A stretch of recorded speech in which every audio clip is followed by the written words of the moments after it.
Good morning everyone, today we're going to be talking about the Dark Falz urgent quest as well as a bunch of tips and tricks, especially if you are a melee player, simply because, well, I know that fight is not very easy and not very melee friendly, so hopefully these tips and tricks are going to help you a bunch when you are doing the Dark Falz urgent quest, so you die less and deal more damage. Especially if you play a braver, if you have a bow, or if you're a ranger with a piercing shot, well, you can do a lot more damage than you might think. But before we begin the video, if you're new to the channel, I upload NGS content daily, so if you do play this game, I would really appreciate a subscribe, as it really helps out the channel. Anyway, without further ado, let's begin the video.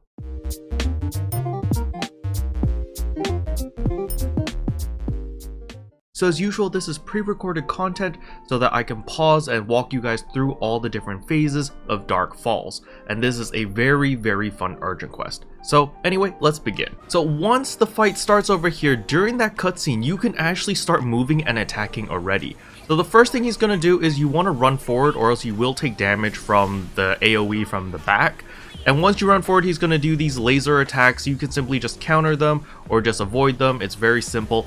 And what I want to bring to everyone's attention is I want you guys to focus the two lower hands, simply because the lower hands are the easiest ones to hit for both range and melee. And if you destroy the arms, you actually get a bunch of HP as well as revive flowers. So it does help the team quite a bit. I personally prefer to lean to the left hand. I don't know why, it's just instinct. I always hit the left hand first, and then after we break the left hand, then we focus on the right hand. That is how I like to do things. However, do keep in mind that his arms do regenerate after you break them. So you can see here that I'm leaning towards the left hand, and if you are a ranger, of course you can weak bullet. If you're gonna weak bullet, well then it's really up to you whether you want everyone to focus the left hand or the right hand. And as you can see here, he's about to slam his hands. Once he goes into this phase where he has 6 of his hands lined up, if you are a ranger or a bow braver, what you can do is stand at the very edge of either side and use a piercing shot. If you use piercing shot, you actually hit all 6 hands in one go. So as a bow braver, if you use the level 2 charge with the piercing shot, you actually deal a lot of damage because you're actually hitting 6 targets at once, and it's the same with the ranger. I don't know if any other class can do this. I only know about the ranger and the bow braver. However, if you're like me and you only use katana braver, well then it's very simple. You just focus on the one with the weak bullet. So as a ranger, I would either focus on the left arm or the right arm with the weak bullet. That way everyone's sort of in the middle and close to each other. So if you do decide to switch targets for whatever reason, or maybe there's some miscommunication because you've got multiple rangers, well, at least the DPS party's all consolidated together, so it's very easy to switch between the 2 different arms. Okay, so you can see here that since, well, I don't have a bow, so I'm just going to hit the one with the weak bullet, and you just run up to it and none of these balls will hit you. It's very simple.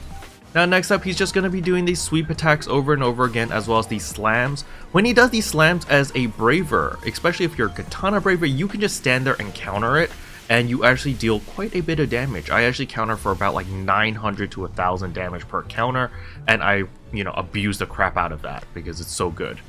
Next up over here, he will start shooting these balls. If you break his arm during this phase, it actually stuns him. Also, do keep in mind that he is weak to the light element, so if you do play a force, you can keep spamming light elemental attacks on him, and it will elemental down him.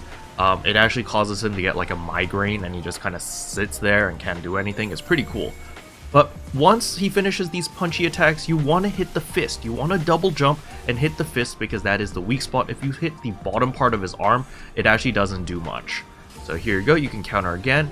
As a braver, if you counter that, the shockwave actually hits all 3 arms, by the way, so that's really cool.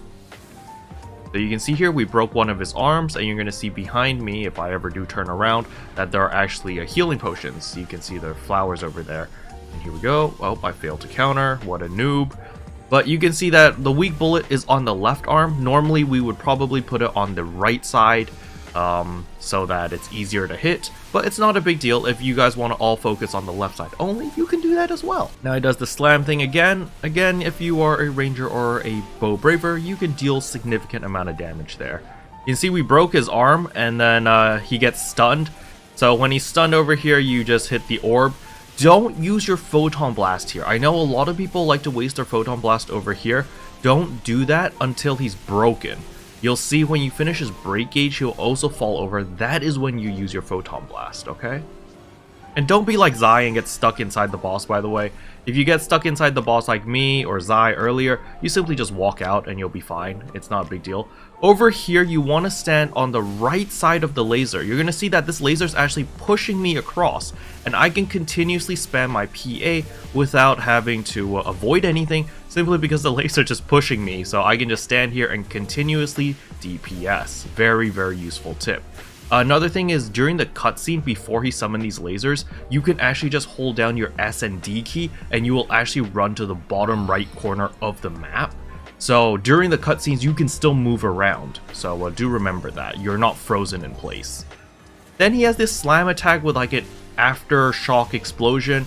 It's not a big deal, you can just counter it, but if you do take the full brunt of that, it will kill most people if you take the damage from the punch and the explosion. So do be careful here. Then he also does a shockwave attack. The shockwave just pushes you back and does a little bit of damage. It's not that big of a deal. But again, if you don't have as much HP as me, you might die. And maybe if you're like full glass cannon, like 200-300 HP, you would probably die. And you can see that his break gauge is almost down, so we have to be ready for our Photon Blast. Usually by now, your Photon Blast should be up if you've been hitting the boss consistently. And you're just going to break the boss and immediately you're going to Photon Blast his yellow thing in the middle. So again, you can see that we're always going to the two middle arms. Simply because, you know, it's in the center of the boss, it's easy to coordinate, and yeah, it's just easy. Less room for error, you know, less room for wasting time running around, stuff like that. And then he does his silly arm slams into the explosion. Again, just be a little bit careful about that. If you're not confident in your countering ability, you can just block it, or you can just run towards the boss and you'll be fine as well. Here goes again. And this rotation is very, very simple. It's really just the same thing over and over and over again. And so just take advantage of it. Once you know his attacks, the rest of the fight is pretty easy until you finish this HP bar and he goes into his next phase. So you can see here that he's about to break. There we go. It really sucks if you break him while he's flying, because you can see how much time is being wasted as he's slowly floating down.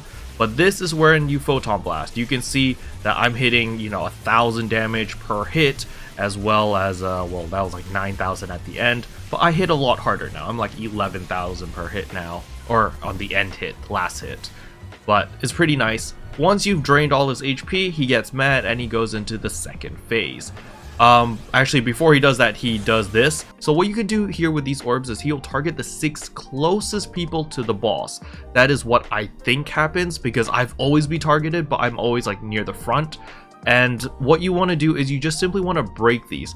I do recommend people to be up close to the boss when this happens. Do not run away from the boss, because the moment you break all 6 of these little encaptures, the boss will be stunned and will fall down in front of you. So everyone wants to be close to the front. So the moment you break all of these bubbles, the boss is going to fall over and everyone's already in position to DPS. If you have people that are caught by this bubble in the back, once people break that bubble, then they have to run all the way to the boss and you lose a lot of valuable time. So it's just easier to just have everyone up at the front, lined up, and if you do line it up perfectly, you could probably abuse the piercing shots as well and hit multiple of these capsules at a time, which would be really nice.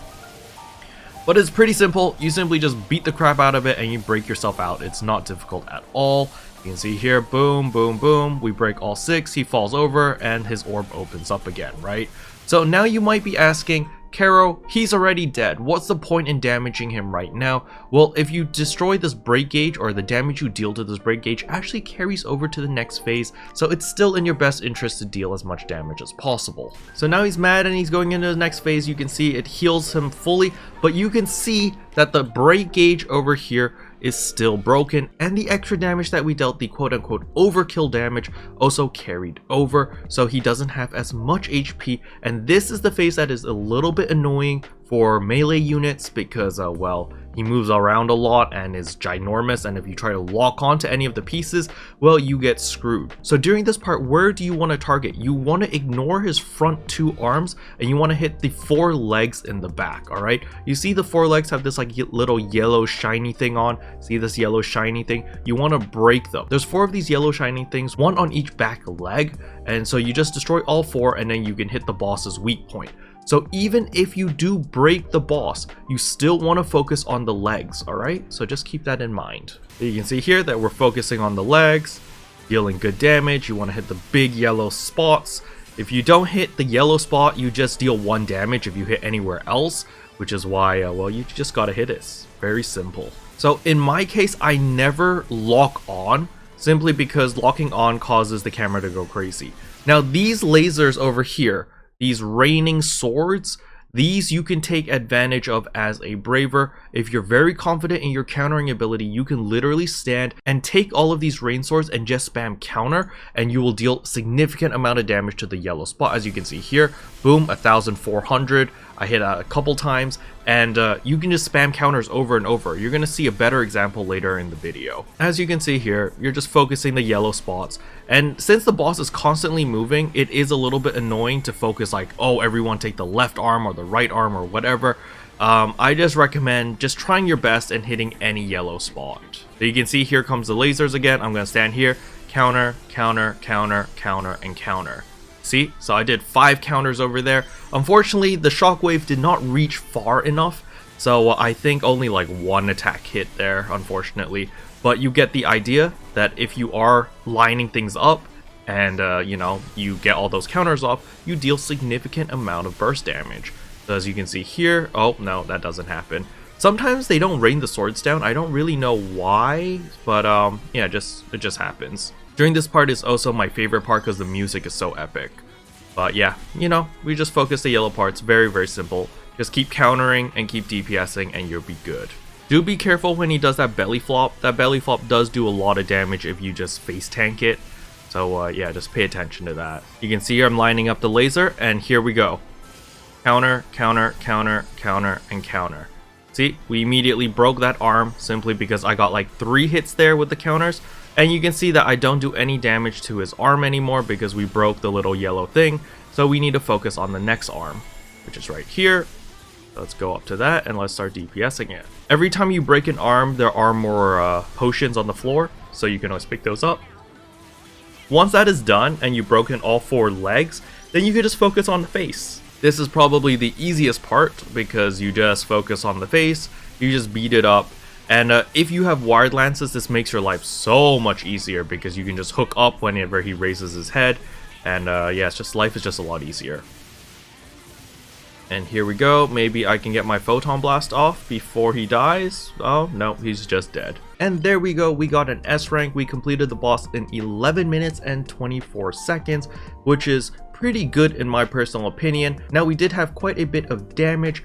However, the mechanics is the same. If you have a team with very low DPS, the moveset is exactly the same. He just does the same phase over and over and over. And yeah, it just lasts longer. But it's not that big of a deal. The boss fight itself is not very challenging. It's very fun, very engaging. As long as you know what's going on and what to look out for, you're gonna be fine. Special thanks to all the members for supporting the channel. It really means a lot to me. Thank you again. But yeah, that's all I wanted to cover in today's video. Hopefully you guys found it helpful. If you did, I would appreciate a like and a subscribe, and I'll see you guys in tomorrow's video. Bye! What can I say except you're welcome?